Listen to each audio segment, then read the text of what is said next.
Kia ora koutou, ko Madeleine Armstrong-Wilcox, toku ingoa. My name is Madeleine Armstrong-Wilcox. I am the head of programs here at the Neurodiversity in Education project.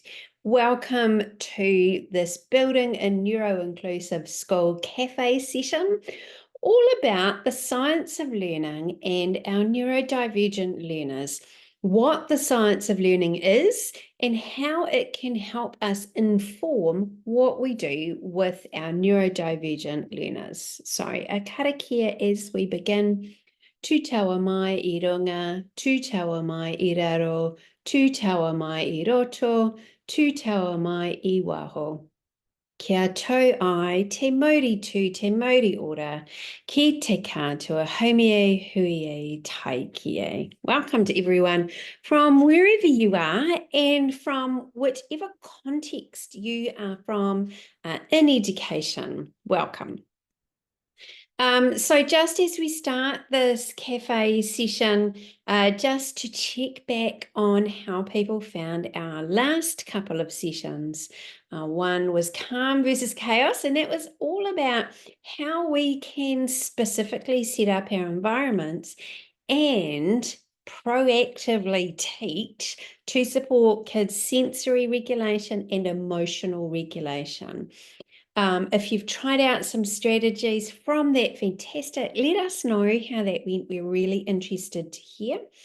And our previous session before that about Welcome to My Brain, which is all about trying to get those conversations about neurodiversity and about how our brains are doing, how to get those conversations going in ways that are playful and fun and non-threatening and just really interesting for everyone. Would love to hear back from people if they are using different strategies to start conversations or if they are using our card pack Welcome to My Brain. Do keep an eye out on our website, and that's www.neurodiversity.org.nz for free lesson plans for using Welcome to My Brain in the context of a full lesson. So we have some lesson plans coming out that are introducing and playing the game for the first time, and then follow-up lessons. Okay, where do you go from here? What do you actually do next after you've introduced it and played it with a class? So do keep an eye out and check those out. You'll find recordings of our past cafe sessions in our new YouTube channel. And if you just search on YouTube for the Neurodiversity in Education project, that will pop up and you'll find the Building a Neuro-Inclusive School playlist that has these cafe sessions in it. So let's focus in on what we're here to talk about this afternoon, which is the science of learning. What is it? What is it not? And how does this apply to our neurodivergent kids, and what lessons can we take from it for those kids? So what is the science of learning in a nutshell? And this is very much in a nutshell. The science of learning as a term refers to a huge spectrum of varied research findings that come from all sorts of education, psychology, development, neuroscience contexts, all over a huge range of disciplines and a huge range of contexts. So it might be, the context might be learning about attention or trying to figure out how people best memorize things, or it might be trying to figure out what actually happens in our brain when someone's trying to learn.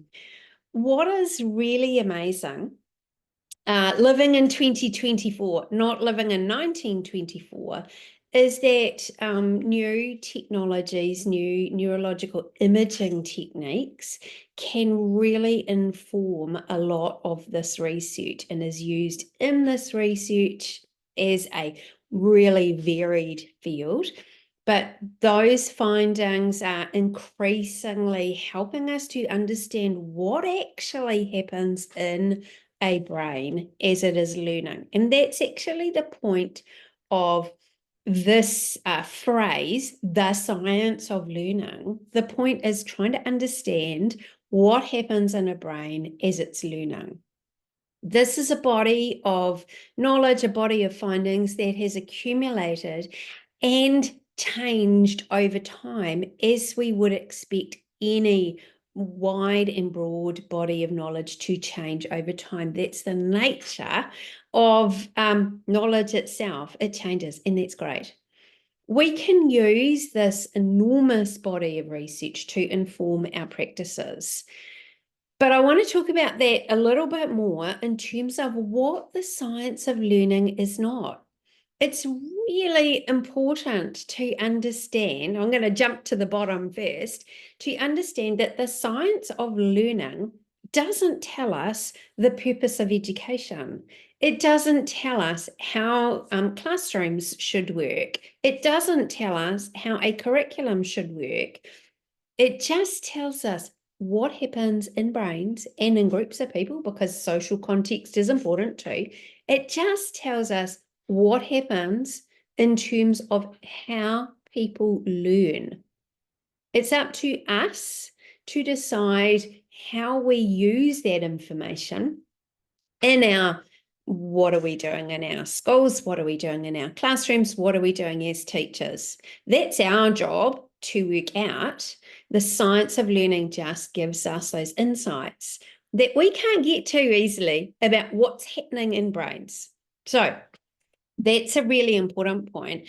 Coming back to other ideas about what the science of learning is not. It's not a really discreetly, closely tied up body of knowledge. So it's not like, for instance, the biology of worms, where it's really defined and it's a really kind of singular science. It's not like that at all. It's broad and varied and widespread. It's also not recent.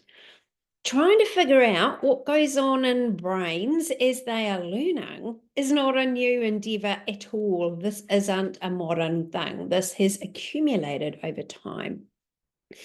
As a body of research, this isn't just a westernized body of research. Cultures since time immemorial have tried to work out what's going on as people are learning, and that includes specifically Indigenous knowledge. So we can count the bodies of research from all places and all cultures in that body of knowledge on the science of learning. It's also a common misconception that when people hear the word science attached to learning, that we're talking about, some kind of laboratory experiments, psych lab experiments, or that it's dealing with pigeons and rats, not actual children. That's not true at all. All sorts of interesting studies have been conducted with actual children, with actual adults, in natural contexts, by observation, in all sorts of different ways. So the fact that the phrase is the science of learning does not imply that this takes place in science labs. It's also not a body of knowledge that ignores the fact that humans aren't just brains on sticks who are in isolation. So those contextual factors on learning, as we know as teachers, are really important. So those social factors, emotional factors, family things going on, the setting, how that impacts on what happens as you learn. This body of knowledge doesn't go, oh, let's get rid of that. This is a broad body of knowledge that obviously looks at how learning happens in the broad scheme of things.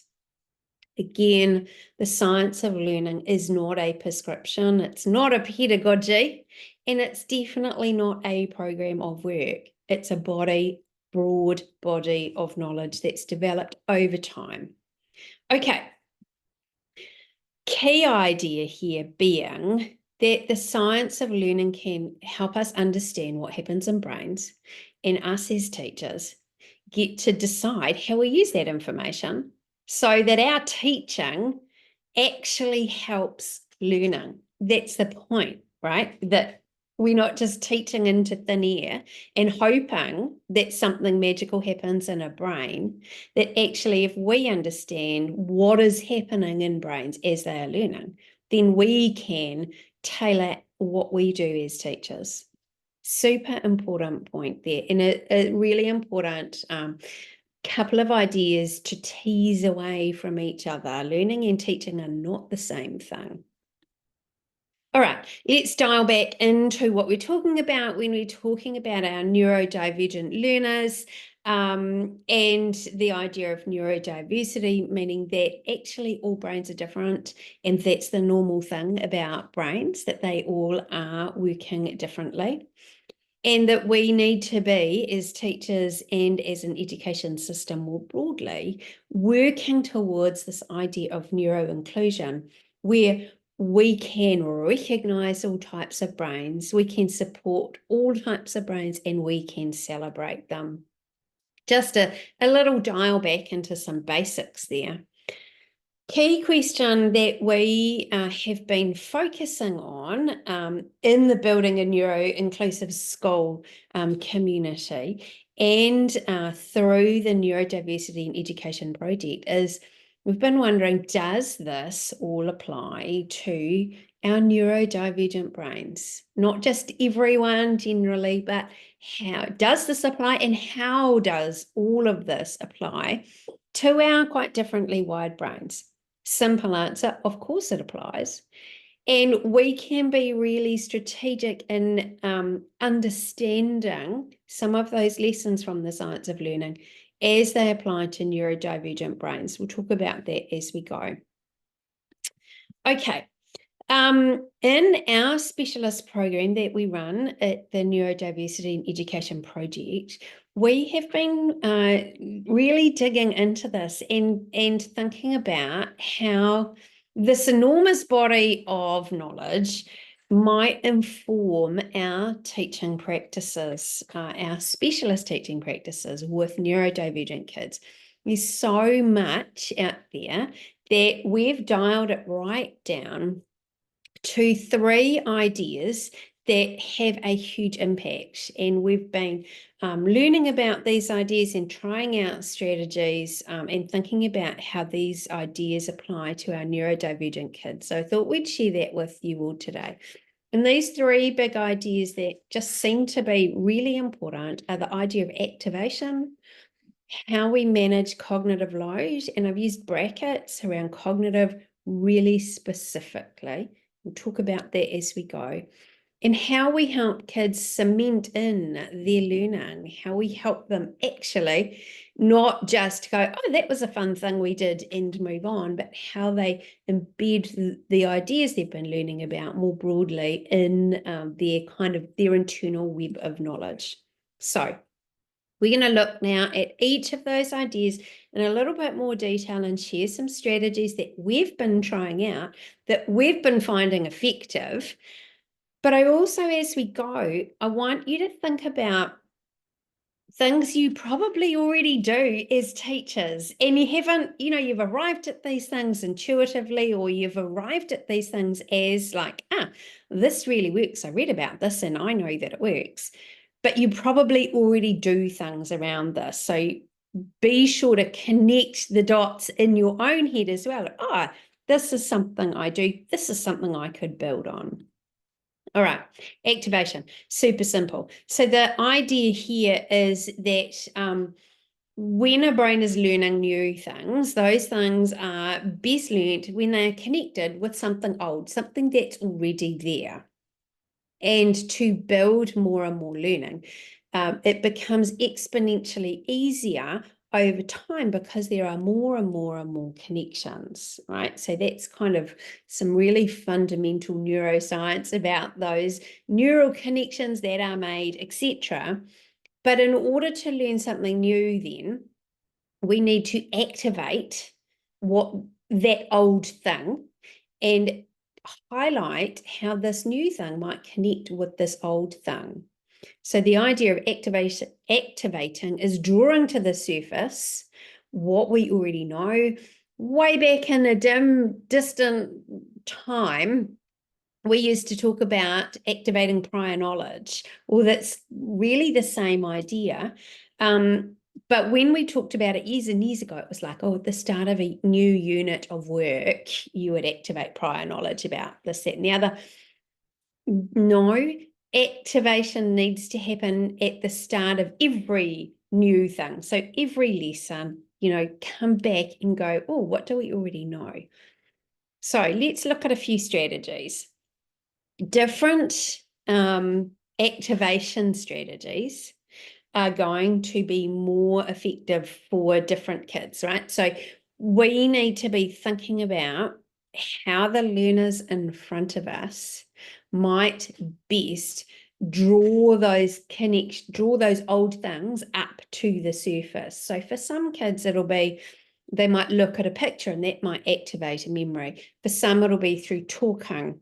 For some, it'll be through play. For some, it'll be through just listening to what's going on around them.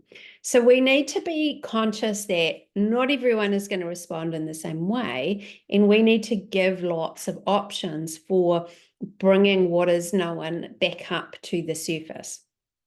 And when we're thinking about what is known, it may be incorrect. It may be more like a vague question or a vague kind of dream-like, what's going on with that? Rather than, oh, I know exactly the formula for calculating a blah, blah, blah. It may be that, far less concrete understanding. And that's okay, as long as you draw it up to the surface. So lots of variety. Here are some strategies that we've found effective. Firstly, using the silent teacher, and that is your classroom environment, first and foremost, as a way to activate things. And by that classroom environment, typically we mean the visual environment. So you can use visual images, posters, pictures, probably limit the words on a wall to activate those that thinking and those ideas. We don't need to use our walls to display things that are already done all the time. We can use our classroom environment to display interesting images, maybe of something that is going to provoke interest or curiosity in the lesson ahead.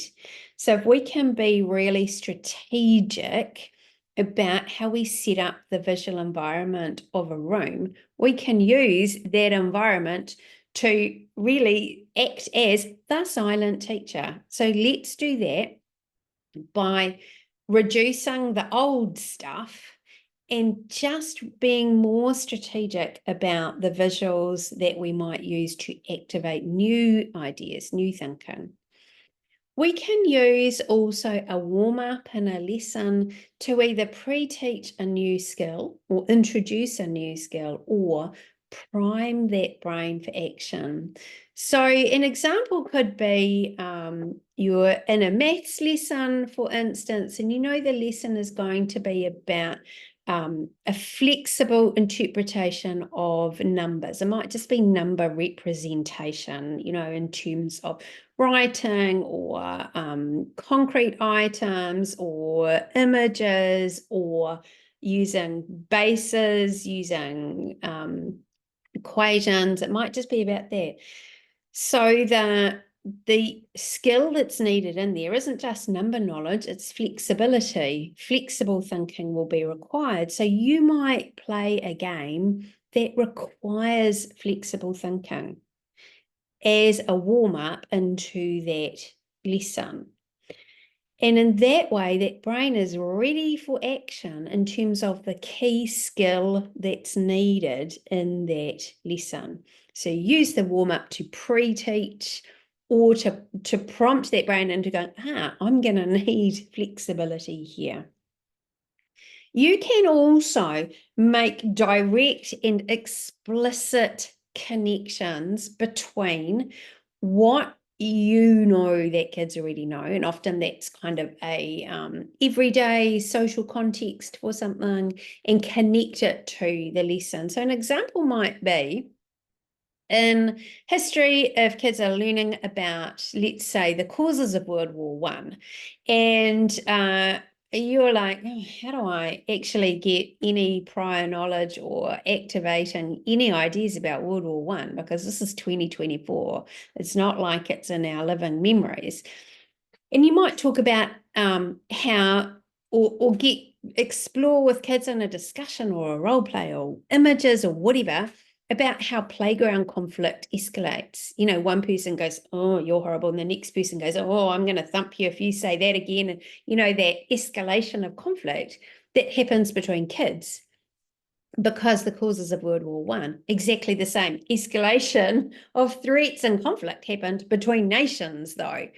So if you can connect that known experience, escalation, to this new learning that we're going to do, World War One, you've drawn those connections out to being very explicit. Our neurodivergent learners, who we've been asking, what's going to help your learning in schools? One of the things that they've been telling us loud and clear is they love when those connections between ideas are made explicit for them.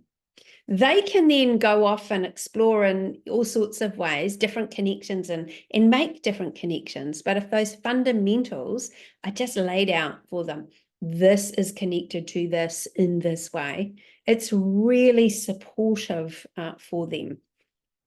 For many of our gifted learners, they are going to already have perhaps some fairly significant knowledge in there. So it's really important for them to help them and for you as a teacher to work out what it is they do already know and build connections from there, not just stay in that zone of what they already know. Super, super important. So there's some strategies that we've been using, trying, finding really effective for our neurodivergent learners.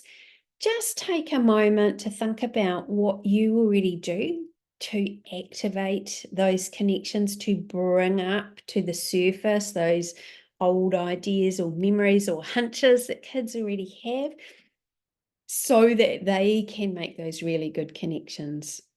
So just have a think about what you already do. Add that to your internal list of strategies. Okay, the next big idea is this of the cognitive load. And it's a really simple idea with really big implications. The idea being here that our brains are a limited resource. They can only do so much all at once at one point in time, which is completely understandable and intuitive from an adult perspective. We know that if we're driving somewhere new and we're having to navigate and we've got kids in the back of the car who are demanding and asking for things and making a noise and the radio's on and the windscreen wipers are going, we know it gets too much and we can't manage that load. And that one of those things is going to have to go, or several. You know, it's like when we turn off the radio so that we can concentrate on making a right-hand turn. Same idea. Your brain can only do so much all at once. So in a classroom context, we're obviously wanting those brains to focus on the learning, right? But in a classroom context, there are lots of other things impacting on that load. And this is why I have cognitive in brackets, because it's not just about the load on the intellectual processing, it's about the emotional load, the social load, the sensory load that's all adding up to that overall load on a brain, right? So our goal as teachers needs to be, how do we set up our classrooms and teach in ways that are supportive of kids managing that load and being able to focus on the learning aspect of our classrooms. Right, here's some strategies that we have found effective in our specialist programs, Mind Plus. First and foremost, we need to be crystal clear about the big important point in what we're teaching. If we're not clear about that, it's going to impact on how we teach, what is happening. So again, using that multiple representations of numbers example in maths, we need to be really clear about why we're doing that and what the point is. And we need to focus on that particular thing. That maths lesson will not be the time to focus on handwriting. It won't be the time to focus on pencil grip. And it won't be the time to focus on, is your maths book really nice and tidy? Let's focus on the representation, multiple representations of number, right? So it's that clarity of focus that we are bringing to a task is going to really matter.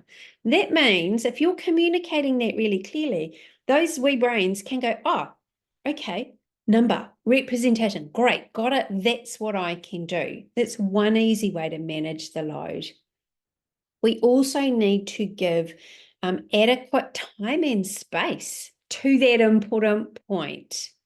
So in that same maths lesson again, if you're spending a super long time getting out the resources, making kids go and find their maths books, making them go and find their pencils, making them go and find 3 different colored pencils and 5 different magazines, they've used up a whole lot of time, a whole lot of space, a whole lot of energy doing the least important part of the task. So just in running our classrooms from a very basic level, we need to think, right, how do I get kids really quickly from, introducing the task or whatever it is to actually focusing on what's important here? How do I manage that really efficiently? Easy things we can manage as a teacher to sort those things out. Slightly more complex and very important for our neurodivergent kids is that we manage some of the factors around the sensory input, the emotional factors, the social factors, and the attention factors.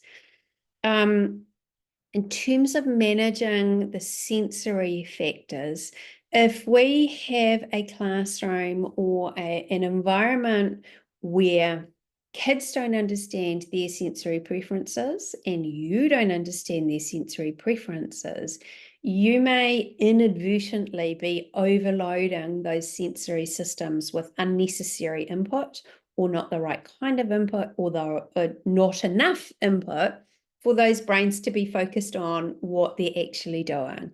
It is really important for us as teachers to understand kids' different sensory needs and preferences.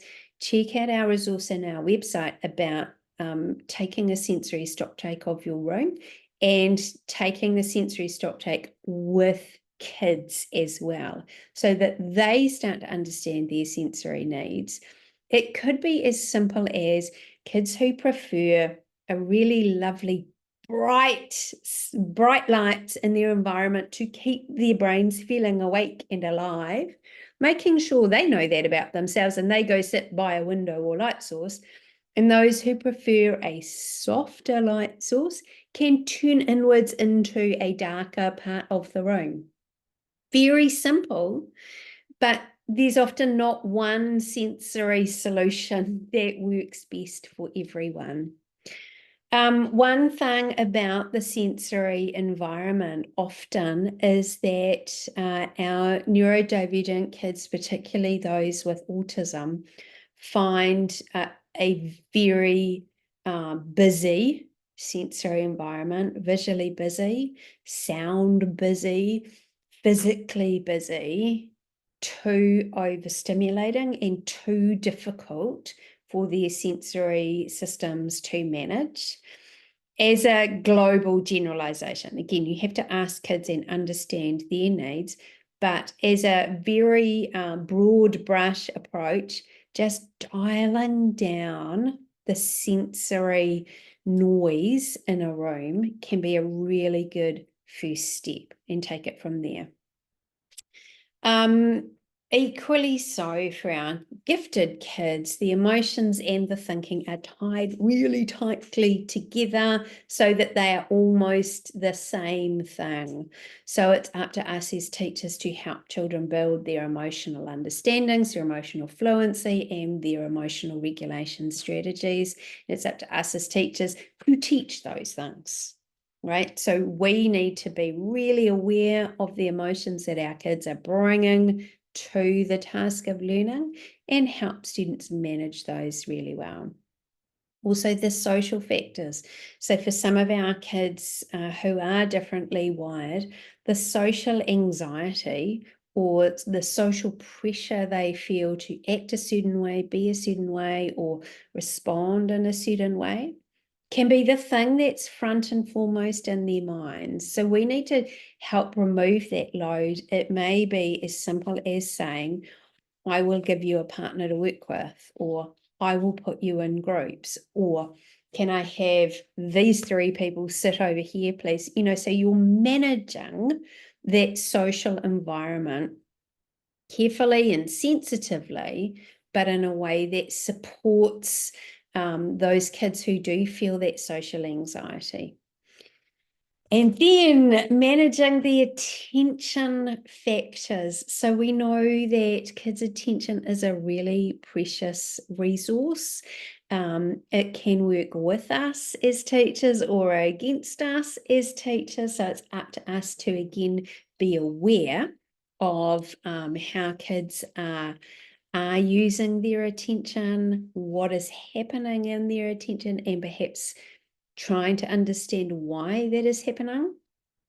I read something really interesting, an interesting piece of neuroscience that used some neurological imaging techniques to work out if visual factors or sound factors were consumed more attentional resource in young learners, primary school aged kids, and adults.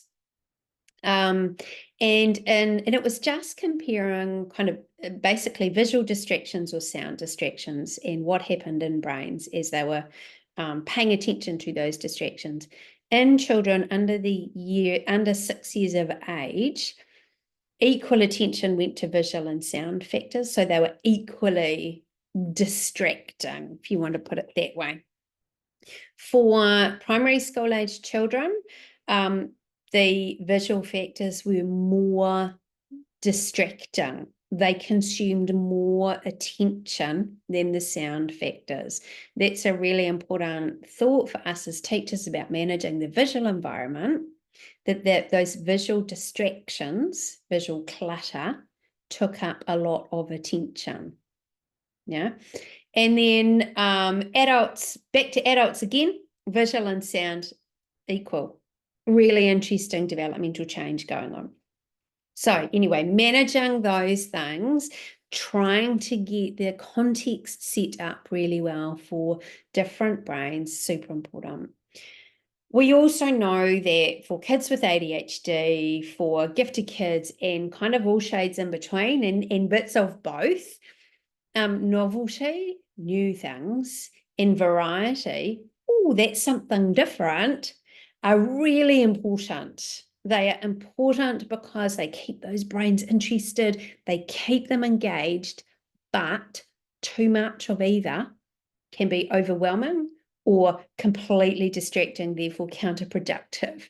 So we need to think about introducing novelty, new things, and variety, different things, really strategically. So sometimes tuning up the new stuff and sometimes tuning it right down, sometimes tuning up the things that are really different and sometimes tuning it right down. Just thinking really carefully about both of those factors to hold interest, keep interest, but not be overwhelming and overstimulating and counterproductive. Another factor is that we know that as brains get more and more overloaded, and we've seen that, we all have as teachers, that overload builds into overwhelm, and sometimes in kids you can see it physically coming and other kids, you can't see it coming. They'll go from looking perfectly calm and regulated to meltdown mode. Feels like in a heartbeat. It's not in a heartbeat. It's all been there. Anyway, we know that we can help when that overload is coming or hitting. We know we can refresh that brain by taking a wee break, right? Remove some of those factors, refresh the brain a little, mini breaks, play breaks, even just a break in a lesson where it's, okay, let's all stand up, have a stretch, go move somewhere else in the room, tell someone about, tell someone a joke or a cat pun or whatever it is, stretch it out a bit, and then come and let's relook, right? There's all sorts of really simple strategies around that, but mini breaks, super important to refresh those brains.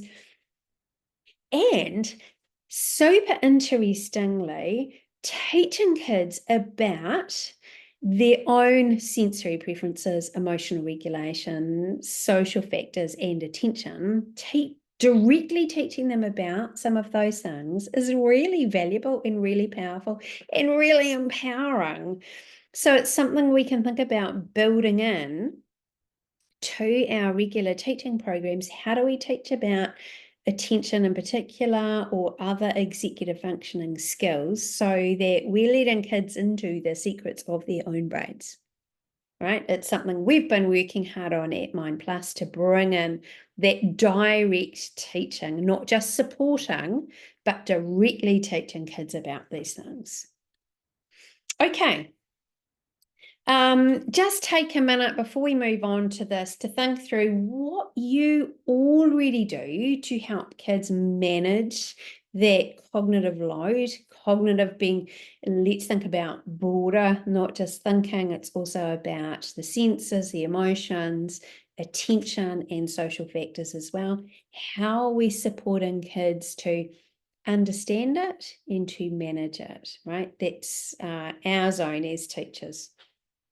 Okay, third big idea we have been looking at is how we help kids cement in that new learning, because neuroscience tells us that the shift from shorter term memory, so, doing things in the moment and in the day, that shift from shorter term to longer term, i.e. making more connections in the brain, that's not automatic. It takes time. It takes repetition and it takes practice, right? It doesn't happen by magic, it happens by work. So how do we help kids do that work of cementing things in to their brains?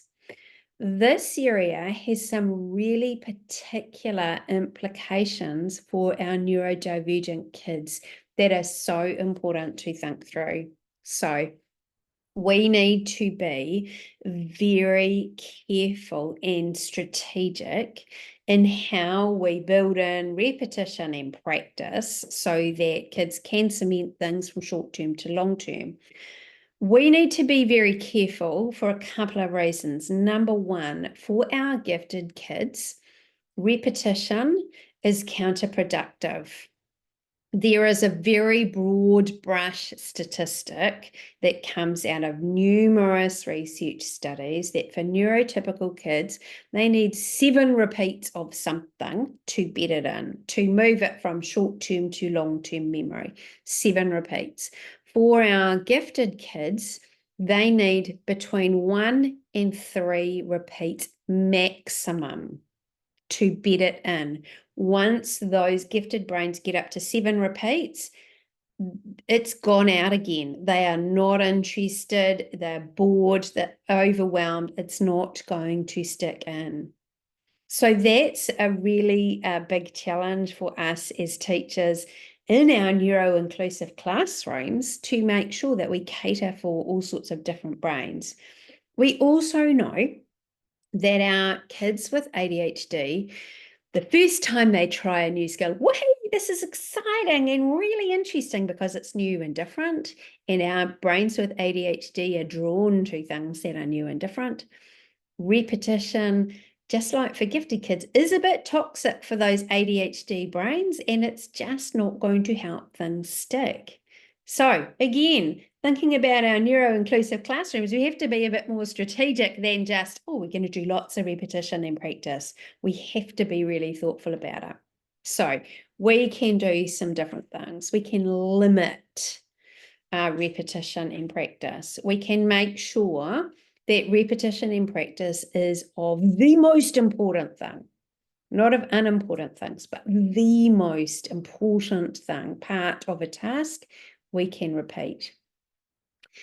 Variety and novelty, again, we need to think about those things as dials that we can adjust for different types of brains. Right?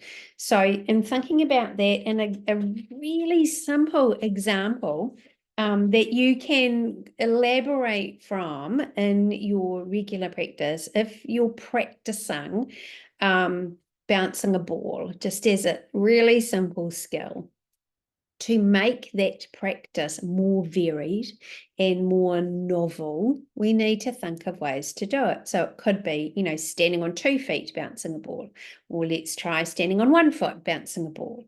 Let's try walking in a line as you bounce a ball. Let's try bouncing a ball behind you, or beside you, or in front of you, or from hand to hand, or while you are dancing, or while you are running. So we can change up how that skill is repeated and practiced. We can make it varied. We can make it novel. We can change the size of the ball. We can do all sorts of things. So taking that principle of adding variety and novelty into practice is going to help those gifted brains not feel like they're being forced to do something that's too basic and we've got it already, thanks very much.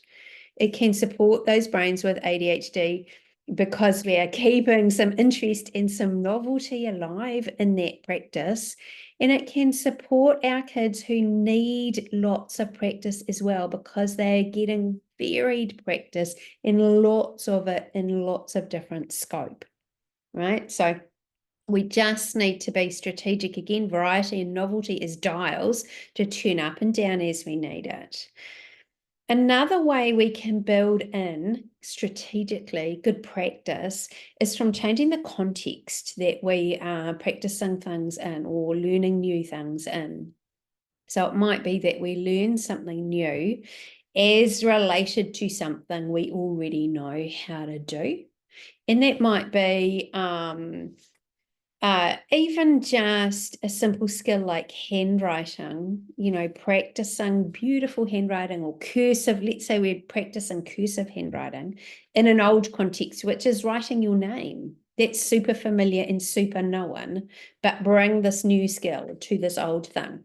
All right. So that's a simple way, but we move that into a new skill, but in a new context. And then we change it again, a different context and another different context, so that repetition and practice is always being spiced up, right? But the skill itself, the thing you want to practice, is still constant. So it may reduce any sense of overwhelm or overload because there's this consistency of the actual thing you were trying to do. It's just around the edges is changing up. Yeah. Again, just being really strategic about it. Another really good strategy is to make sure socially, so because we're conscious of that social load that is on our kids, and especially our neurodivergent kids, they may be acutely socially sensitive, acutely maybe embarrassed or anxious or feeling shame if their skill is not 100% perfect every single time. So that's when, in part of managing that social environment, we can engineer it so that when kids are working with other kids in pairs or in groups or just sharing back with people, that we get them to work with people who are close in skill, not distant in skill. For instance, back to that cursive example, because it's quite straightforward, if you had kids sitting next to each other, one child who's holding a pen like this, and obviously cursive handwriting is going to be a bridge too far. Don't sit them next to the most beautifully constructive cursive handwriter that you have in the room and expect them to practice together. That's not supportive for your fist grip, and it's not supportive for your beautiful cursive writer. Put them, engineer it socially so they are nearer close and skilled people so that they can actually feel socially comfortable, helps that load, and practice in ways that work best for them. This child needs really different practice from your beautiful cursive child. Okay, just a fairly silly example, but you get the point. That close and skill social engineering is really supportive for all. Okay, so just take a moment to think through things you probably already do in terms of repetition and practice with your classes, and think about how some of these ideas from the science of learning might support ways that you can cement in things with kids. Okay. My challenge to you now is to just gather up what are your takeaways?